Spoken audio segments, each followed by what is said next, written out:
професоре Пенушлиски, поводот за овој наш портрет е вашата професија.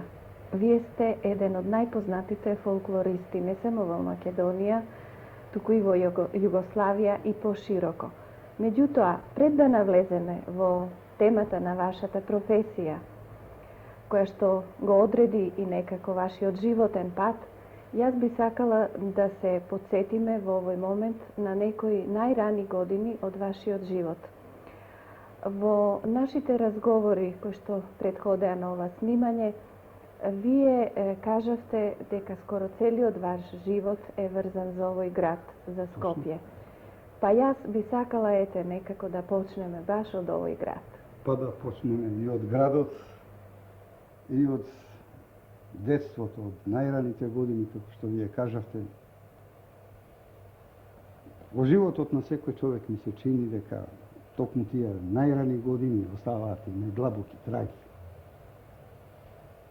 Јас роден сум во Солун, меѓутоа веќе од 1919 година, значи непрекинато до денес, живеам и работам во Скопје. Дојдов во Скопје од Штип, од родниот град на татко. И останав во Скопје да живеам, бидејќи и мајка ми е Скопје. Основното училиште го завршив во Скопје, исто така и гимназијата. Потоа се запишав во Белград на правниот факултет. И можам да кажам како што тоа обично се случува во животот на луѓето, некои прилики, околности, случајни во известна смисла ме вратија назад во Скопје. Имено 1932 година, тоа беше во зимскиот семестар, во Белград избунала изворедно остри демонстрации против диктатурата на Петар Живковиќ. Дали тоа беше? Тоа беше причината што јас се вратив во Скопје, бидејќи во Белград и така живеев мошно и тешко. За да можам да опстанам, јас работев хонорарно како телефонист во еден белградски хотел. Вие се вративте потоа во Скопје. Би било интересно да ни кажете нешто за тој период. Веднаш по враќањето во Скопје можам да ви кажам дека морав да се вработам. Се вработив во Скопскиот монопол како обичен физички работник и останав некои 4-5 месеци целата зима до 1 март ми се чини 1933 година, кога се вработив во Скопската општина како дневничар. Останав таму на служба се потоа во Скопската општина, се таму некаде до 1946 година, значи 13 години скоро цели сум работел во Скопската општина во финансиската струка. Мало изгледа чудно, меѓутоа и неверојатно. Кога ќе го споменеме и овој момент од вашиот живот, дека вие сте биле заинтересиран за спортот, дури и сте играле фудбал во еден од тогашните фудбалски тимови во Скопје. Дали би сакале да ни кажете за тој живот? Како се одвиваше така нешто накратко? Се разбира дека можам да кажам нешто. Видите, враќајќи се во Скопје, вработен, јас почнав активно да работам, не да играм фудбал, да работам во Скопскиот спорт клуб, еден од водечките клубови во нашиот град. Бев секретар на клубот, па се таму некаде до 1939 година, 5-6 години, но паралелно јас работев и како спортски новинар. Она заработувачка од општината не беше доволно за издршката на моето семејство, така што јас мора да барам и некои странични приходи за да можам да се некако да екзистирам некако. Така што работев и како хонорарно, како новинар, работев во Скопски гласник. Да, тогаш имало и повеќе тимови фудбалски во Скопје. Имаше Скопски. Колку беа? Па ги имаше 5-16 најмалку. Меѓутоа 3 клуба беа водечки, значи клубот, јас го спомнам својот клуб, се разбира прво Скопскиот спорт клуб, потоа граѓански кој во известни периоди беше подобар дури од нас, потоа Победа, односно Југ. Овие три клубови се менуа во првата сојузна лига, во тоа не сојузна лига, првата југословенска лига во Да. тоа време, фудбалска лига. Или како се именуваше, не би може точно да кажам. До кога останавте вие? Па во спортот Во управата. ангажиран останав во фудбалот до 1939 година и поради некакви разидувања јас се откажав потоа од активно некакво вклучување во тој спортски, фудбалски живот. Меѓутоа се разбира останав и понатаму приврзан и љубител на фудбалот и се ориентирав малку повеќе кон туризмот. Аха. Станав секретар на туристичкиот сојуз тогашен Да. на Вардарска банја, се разбира хонорарен, таму веќе примав Да. и некакви хонорари за Да. разлика од спортскиот клуб каде што работев доброволно, дури јас морав да давам некакви прилози така А натаму. сега би сакала некако да ни кажете за оној период за време на окупацијата во Скопје. Па, окупацијата беше се тоа се ноторно познати работи, изворедно мачна, тешка, неподнослива. А можам да ви кажам дека за сето време на окупацијата јас останав и натаму на истата служба која што ја имав и пред окупацијата во Скопската општина. Меѓутоа и почнавме, се заангажирав со фудбалот заедно со некои другари, ние ја основавме Македонија, фудбалскиот клуб Македонија, која што одигра според мене, скромно речено, изворедно значајна улога во текот на народно-слободителната борба, посебно во привлекувањето на масите кон еден конкретен отпор против окупаторот. Јас останав до крајот на окупацијата секретар на клубот, заедно со уште еден секретар, тоа беше другарот Миско Симеонов. Веднаш по војната, по свршувањето на окупацијата, јас бев избиран и за председател на тој клуб, тој обстана се до оној момент до кога не дојде партиска линија, можам да кажам, до фузионирање меѓу овој клуб и Победа, вториот скопски клуб, и тогаш клубот стана Вардар, се именува, тоа е денешниот наш Вардар.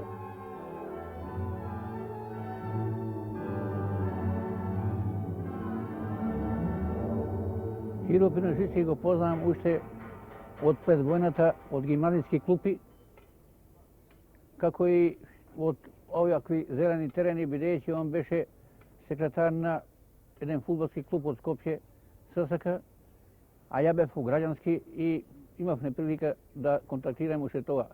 Меѓутоа, нашето интензивно другарање настана после окупацијата, односно првите денови после окупацијата, не дека кон крајот на месец април 1941 година или и во почетокот на месец мај 1941 година. Имено тога ние поведовме на акција да се создаде еден клуб јак од оние играчи што беа останати после окупацијата овдека, од сите клубови, независно од тоа кому припадаат тие, што беа по тоа време во Скопје.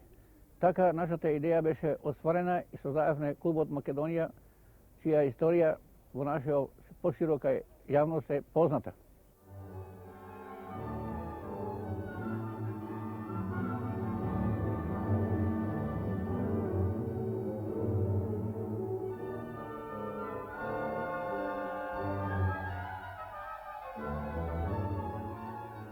Кои беа вашите други активности? Па, можам да кажам дека бев активно вклучен во движењето на отпорот. 1944 година стана секретар на илегалниот народно-слободителен одбор на град Скопје, како таков, заедно со одборот, ја презедов и власта во ново освободеното Скопје во ноември 1944 година.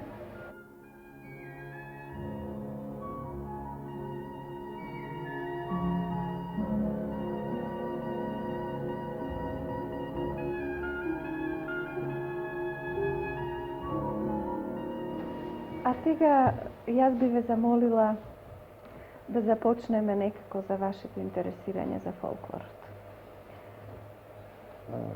Тоа ја одреди вашата професија, вашиот животен пат. Точно така е. Видите, јас со фолклорот почнав да се занимавам уште како студент. Прибирав песни во Скопје од Скопската околина за еден мој студентски труд. Нешто мало имам и објавувано некои песни, пословици, така натака, пред војната. Што по ваше мислење значи фолклорот за еден народ, за неговата историја, културна историја? Видите, фолклорот има изворедно значајна улога во минатото на нашиот народ, посебно во времето на преродбата, кога нашите преродбеници се свртени изворедно многу, значи, исклучително можам да кажам, кон минатото на својот народ и кон фолклорот како израз на духовниот живот на народните маси. Од Миладиновци, Шапкарев, Сепенков, Верковиќ и така натака. Ние имаме огромни придонеси во тоа. Па еве да речеме и во основата на современата македонска поезија. Сосема е тоа природно. Ако се свртиме кон почетоците на нашата литература, од Константин Миладинов, Григор Прелчев, Жизифов, понатаму да речеме и до нашата современост, или ако сакате Кочорацин, Панов и така натака, Васил Лидовски, па и од нашата најстара и до најмладата, да речеме, генерација во нашата современа литература, сите се на еден или на друг начин помалку, некој повеќе, некој помалку поврзани со нашиот фолклор, црпат или теми, или јазикот го користат и така неговиот стил и така натака. Вие во таа смисла имате издадено и голем број дела, вие имате собрано голем број трудови. Што по ваше мислење тој фолклор денес значи? Улогата негова и денес се разбира, можеме да ја мериме со некакви други мерки. Не онакви какви што биле во времето на нашата преродба, кога тие се силно оружје во борбата против пробувачите, против грацизмот, по-конкретно. Кои се тие мерки денес? Па денешните мерки се што треба да се води сметка пред се, според мене, тој фолклор да се зачува колку што е можно повеќе. Да се проучува, бидејќи тој представува она нераскинлива врска со нашето минато. Се она што било собрано, се она што било, да речеме, на еден или на друг начин злоупотребувано да се исправи. Бидејќи во минатото нашите народни умотворби, прекрасните наши народни умотворби, се третирали или како бугарски или како српски. Ретко како македонски, поради констелациите во кои што живеел нашиот народ. Задачата на нашите фолклористи денес, според мене, јас сум пишувал прочем за тоа во една статија, се токму во таа насока треба. Треба да се презентира се она што го имаме, што е старо, што е расфрлено по разни исписанија, по разни раритетни книги кои што речиси ги нема во Македонија. Сето тоа да се признаде. Во таа насока беа ориентирани и моите настојувања, така што јас сум издал доста, сум објавил доста, да речеме, наши стари збирки, да речеме, наши собирачи, се обрнува внимание на нив, почнувајќи од Миладинов и па потоа Верковиќ, па ето. Да, тој број е огромен, меѓутоа вие и самиот констатиравте дека постојат некои умотворби за кои што сега првпат слушате. Една од нив ние и ја снимивме. Значи ли тоа дека тоа богатство е неисцрпно, дека е тоа нешто до кое дно не може да се дојде? Видите, сигурно е дека јас нема да кажам ништо што е непознато, тоа дури нашите преродбеници го истакнуваат дека неисцрпноста на народното богатство е огромно. Во фолклорното богатство се мисли во таа смисла. И денес тоа може да се констатира, што е среќа за нашиот народ, може да се констатира дека нашиот народ живее со фолклорот. И токму теренските истражувања, кон кои јас имам изразита склоност, можам да кажам, покажуваат дека фолклорот живее, дека се откриваат по некои работи кои што ни се наполно непознати.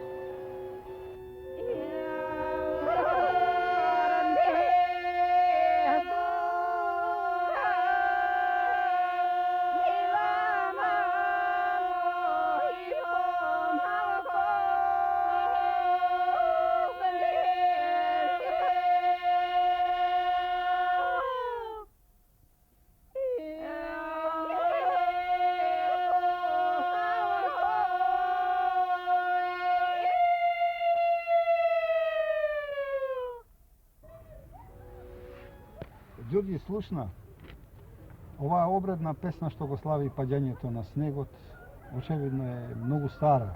Да. Во македонската фолклористика, колку што мене барем ми е познато до сега, ништо слично не е забележено. Чинам дека и мелодијата е доста стара. Што мислиш ти? Ова е еден од најстарите стилови на македонското народно пеење, професоре, и карактеристично е по овие извикувања што ги има многу на број и по својата структура се можеби уникатни не само на Балкан, туку воопшто во целиот словенски свет. И Марко гради кула деветката.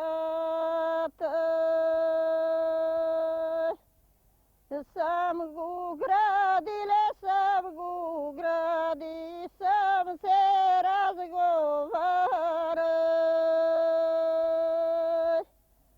И мори кула, пуста да ја останеш. Кога немам, браќа да помегај.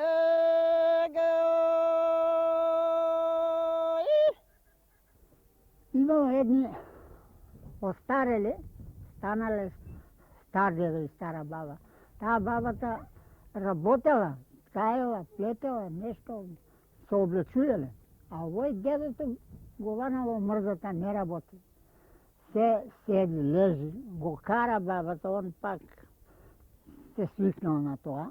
Еднаш му се обрта убаво, каже, само лежи. Ами еве зимо иде сето едночатно уриваш од куќата. Еве половина куќата се расипа. Кај ќе седи ни? Што не земеш секирата у гората да иди да сечи дрва, да донесиш дрва, да се грејне, а не чатни да си минеш. Ој, Јано, мори убава Јано, се сакаме Јано, од мало малечко. Се сакаме Јано и се зедоме. Ништо не, маме Јано, се спечаливме. Куќа не, маме Јано, куќа направивме. Куќа не, маме Јано, куќа направивме. Јас ќе те прашам, Јано, право да ми кажеш. Да ми кажеш, Јано, немој да ме лажеш. Сношти си минав, поминав, низ среде веле заминав. Таму си видов ерегенче, аман како за ме не беќарче. Таму си видов ерегенче, аман како за мене беќарче. Доле чуда се правија, сите села изгореја. И старо младо се исклано, и невести пленети. И старо младо се исклано, и невести пленети. Тамо ништо не остана, ни добиток, ни самар. Малки деца ја повивка, гладни, жедни. Професорот Кирил Пенушлиски раководеше со проектот Фолклорот во Мариовскиот крај. Еден проект кој што траеше доста долго, неколку години, за кое време ние имавме задача заедно да го крстосуваме, така да се каже, Мариово. Бевме во селото Старавина, Градешница, Маково, Орле, Витолиште и речиси го покривме целиот регион со некои мали исклучоци. За тоа време, под негово раководство, всушност, собравме доста голем број материјали, кои што ќе треба да се обработат во една практично монографија. Професорот Кирил Пенушлиски за тоа време прикажа голема умешност во раководењето со проектот. Мислам дека практично тој знаеше во детали што треба да се бара, а во крајна линија он имаше едно одлично познавање, увид во онаа материја што досега беше позната, заправо до тој момент беше позната во врска со Мариовскиот регион и со фолклорот во него. Се разбира, имаше доста работа. Професорот помагаше и самиот учествуваше во запишувањето, присуствуваше на тие наши записи, наши разговори и така натаму во Мариово, и сметам дека од тоа треба да излезе едно убаво дело, заеднички труд. Тоа значи останува работа и за идни генерации кои што вие ги школувавте на нашиот универзитет во Скопје. Ми се чини дека има работа уште за 100 години, најмалку да речам, не само за оние генерации што јас сум ги создал, но туку има работа и за оние генерации што по овие генерации ќе добро. Зошто е тоа така? Затоа што фолклорот интензивно живо и што се раѓаат се нови и нови умотворби. Новото време раѓа нови народни умотворби. Се разбира, тие се разликуваат од оние што нам ни се познати, но традицијата продолжува. Традицијата продолжува. Фолклорот живее заедно со живее, тој народот. ќе живее. Ако сме имале, да речеме, порано песни кои што носат изразито селски карактер, ние со време ќе имаме песни кои што ќе носат изразито печат, да речеме, на работништвото, на оние нови генерации, на новите општествени услови во кои што ќе живеат идните генерации. Тоа е недвосмислено. Поезијата лежи во природата на човекот, ќе се сложите. Ако е тоа така, зошто тогаш оние безбројни луѓе кои што не рефлектираат на некакво авторство, да не можат да творат, нивните творби да ги прифаќа народот и понатаму пустен пат да ги пренесува од човек до човек, од уста до уста, од генерација до генерација. Видите, тоа е суштината на фолклорот. Да, сега баш кога рековте за тие генерации, јас би сакала да ни кажете за оние ваши генерации кои што излегоа од факултетот, за вашите активности на факултетот. Вие таму бевте професор. Меѓутоа, сигурно дека тоа беше некако и пошироко. Вие и нешто друго работевте. Јас на универзитетот дојдов прво како секретар на универзитетот, кога тој беше формиран. И останав на таа должност цели 11 години. По една вака консултација, или е подобро речено, не по консултација, туку по наговор, можам да речам, тој бидејќи тој ме наговори. Другарот Харалампија Коленаковиќ меше, зошто ти, рече, не би се вклучил и во наставата, да ја земеш народната книжевност, да ја предаш, кај да се подготвиш. Јас имав еден вакуум голем, да речеме, во мојата работа, бидејќи, како што ви кажав, работа со само поинакви работи. Но времењата беа такви дека ние моравме некој да се наоѓа некаков излаз, некоја преориентација во... некаков излаз да се задоволат и оние клучни проблеми што се јавува во Да, и така вие дојдовте како предавач. И така јас ја прифатив таа работа со негова помош, со некои други, со помошта на некои други колеги, јас почнав да работам интензивно за да се подготвам за таква една работа. И се подготвив, можам да кажам.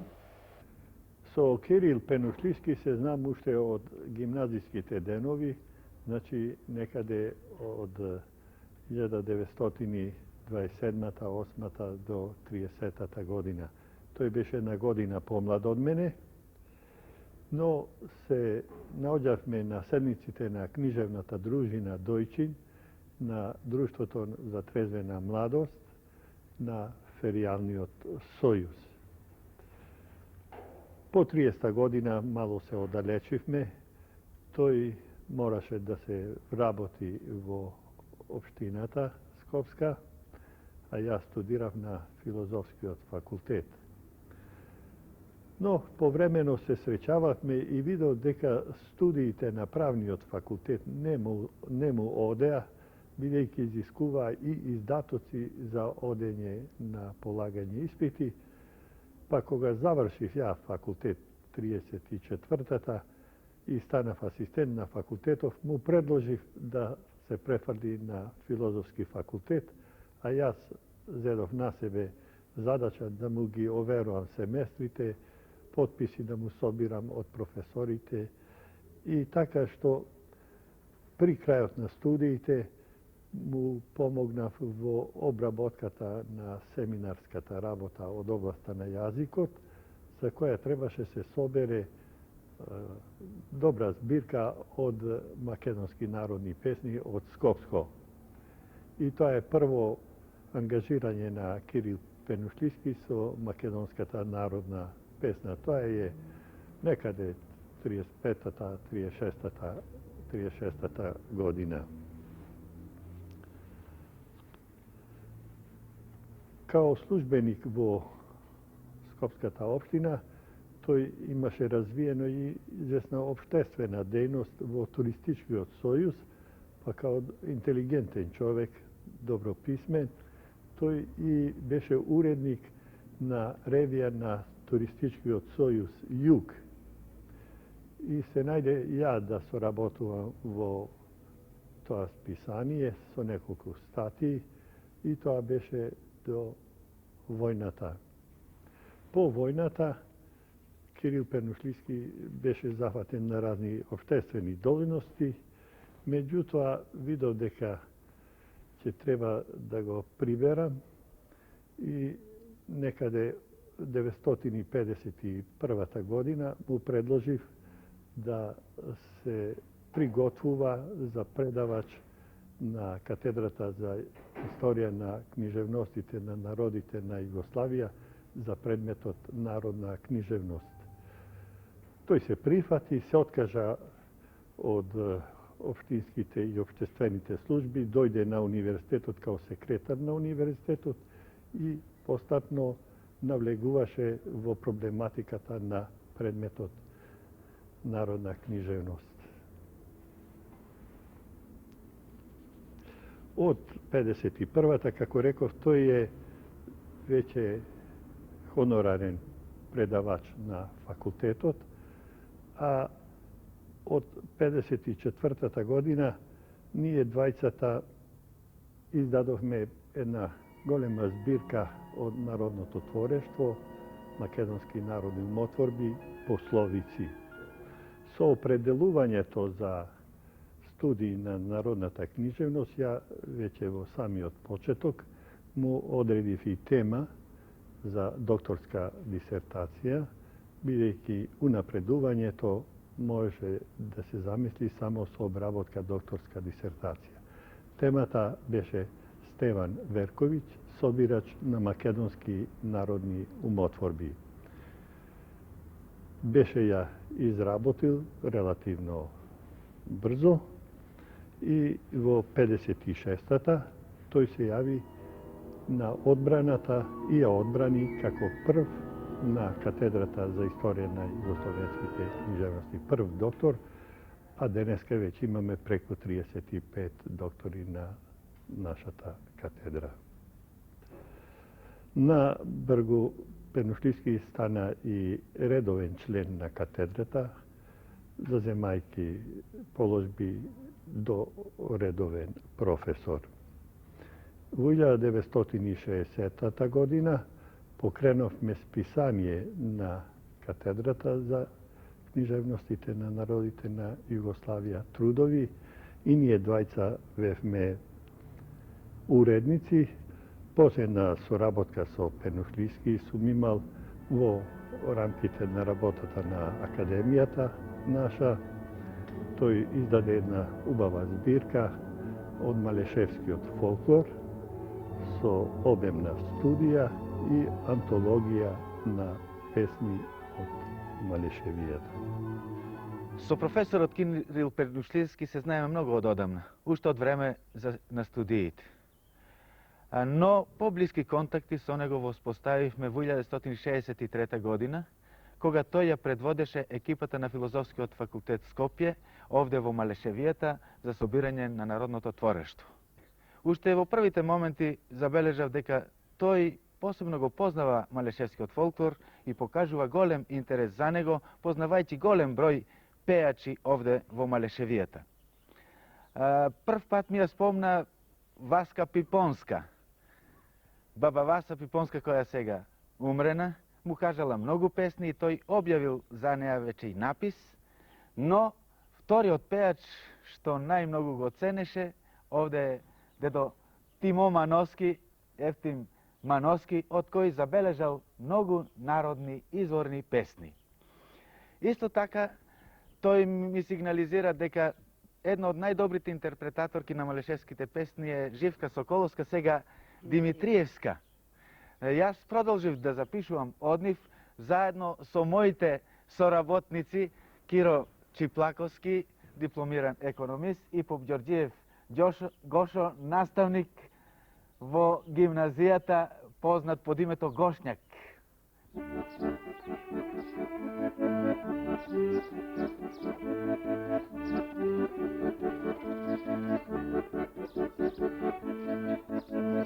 Мале мила, мале леле гуна болна, лежи од незнајна, болест од незнајна, преска леле лежи ќе да и умре.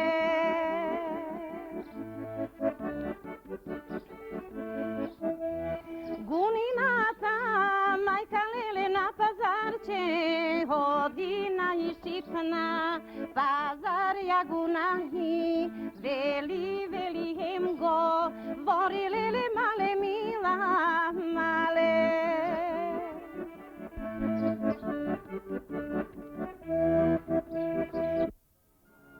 Освен наставната и научната работа, речиси постојано бев вклучен во самоуправните органи на мојот факултет и на универзитетот.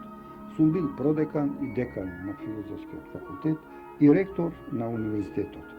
Напоредно се ангажирав и во работата на бројни општествени организации и друштва, особено по линија на мојата професија.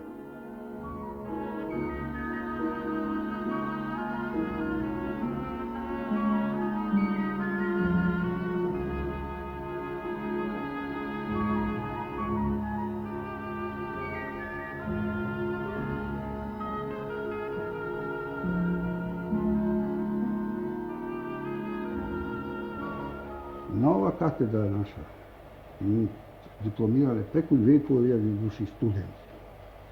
Огромен број, Да. значителен број. Сите тие слушале народната книжевност. На еден или на друг начин тие се сите и мои студенти. И јасно е дека тие добиле известни предпоставки, известна подлога, основа за својата натамошна работа. Како некој бивши студент и асистент, можам да речам дека сум можеби меѓу најупатените луѓе во неговата педагошка и воспитна работа. Тој испрли низа генерации во својата повеќегодишна наставна работа и некои од нив дури до нивните највисоки високошколски квалификации. Може исто така да се констатира дека во една област на нашата наука, фолклористиката, народната литература, делото на професорот Пердушлински го има белегот на првичност на основа положност. Имено, тој е автор на такви студии и едиции кои значат и камен темелник во изучувањето и развојот на науката за народната книжевност. Би можеле уште да додадеме дека тоа што денес нашата научна, па и поширока литературна јавност го има целосно презентирано делото на истакнатиот македонски собирач на народни умотворби Марко Цепенков, е заслуга пред се и главно на професорот Перушлиски. Имено, далечната 1956 година, тој во Софија успеа да ги микрофилмира целокупните архивски материјали од записите на Марко Цепенков и така да го овозможи нивното публикување кај нас. Најнапред во 3 тома приказни под негова редакција во 1959-та, а потоа неодамна, пред 10 години, 1972-та и собраните дела на Марко Цепенков, кои овие дни излегува и по втор пат.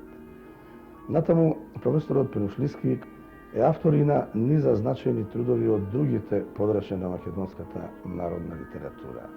Имено, тој прв кај нас се зафати со објаснувањето на потеклото и развојните процеси на борбените жанрови на македонската народна поезија, а исто така се занимаваше посебно и со народните преданија и легенди како фолклорен жанр. Тој, покрај спомнатата едиција во 10 томови, чиј главен редактор е од Марко Цепенков, уште е автор и на известната едиција во издание на македонска книга од Скопје, Македонско народно творештво, исто така во 10 томови, во која низ еден селектиран потват се опфатени речиси сите позначајни примероци на македонското народно творештво, како од поетските стихуваните жанрови, така и од прозните, па дури и до оние така наречени кратки фолклорни жанрови, пословиците, поговорките, гртанките и слично. Во својата повеќегодишна дејност, професорот Перушлиски навистина оствари вонреден фонд значајни научни студии, кои остануваат непречекорлива и благородна основа за понатамошно истражување на поновите генерации кои што се занимаваат со оваа научна област. Вие сте сега во пензија, меѓутоа вашата врска со факултетот не е прекината. Каква е таа врска денес и кои се трудови подготвувате на кои што треба во иднина да ги очекуваме од вас? Па од минатата година јас сум веќе во пензија, меѓутоа врската со факултетот не е пресечена воопшто. За среќа, велам и моја, а се надевам во известен смисла и на помладите кадри на факултетот. Факултетот се однесува кон нас, веќе пензионирани професори со почитување, со еден однос кој што може само да биде поздравен. Јас, например, и денеска го користам својот кабинет на факултетот. Немам само редовна настава, немам испити, но затоа ангажиран сум да речем во дипломската настава. Имам поголем број докторанти со кои што работам. Да, вие сте нивни ментор. Да, ментор сум и така, имам 5-6 докторанти во моментот, магистри. Тоа е оној однос, бе бираат во разни комисии за избор и преизбор, да речеме, на нови наставници, за преизборот на постојните наставници. Учествувам со трудови во годишниот зборник на факултетот, така што сепак се наоѓаат Што подготвувате? Што можеме да очекуваме во идните? Па видите, јас во моментот работам сосема полека поради здравствената состојба на моите очи, тешко заболување имам. Работам, можам да кажам, доста вака тешко, но сепак работам, бидејќи мислам дека работата е оној фактор кој што го крепи човека. Работам врз една поголема книга за Марко Крале во песните, преданијата и кажувањата за Марко Крале, недека околу 700 страници пред крај сум. Имам принципиелна согласност за прифаќање на овој ракопис од издавачката организација Мисла. Потоа работам на една исто така поголема студија за односите помеѓу нашиот македонскиот фолклор и турскиот фолклор, бидејќи тој е доминантен со своето влијание врз создавањето на нашите народни мотори, особено по приказните, волшебните приказни и реалистичните разновидности. Значи, вашата работа е неисцрпна, исто онака како што е неисцрпен и македонскиот фолклор. Точно така е, меѓутоа работата никогаш не завршува. Да, точно. Има во народното творештво една многу убава пословица, една мисла прекрасна која што ја покажува сета дијалектика и сваќање на широките народни маси, вика се што било поминало и се што ќе биде ќе помине. Значи видите колку е тоа широко. Значи нешто за се започнува, ќе се сврши, почнува ново, но и тоа новото ќе се сврши. Тоа така оди во животот. Значи ништо не е вечно со другите зборови, така што она неисцрпност и останува во известно смисло. Професоре, ви благодарам за разговорот.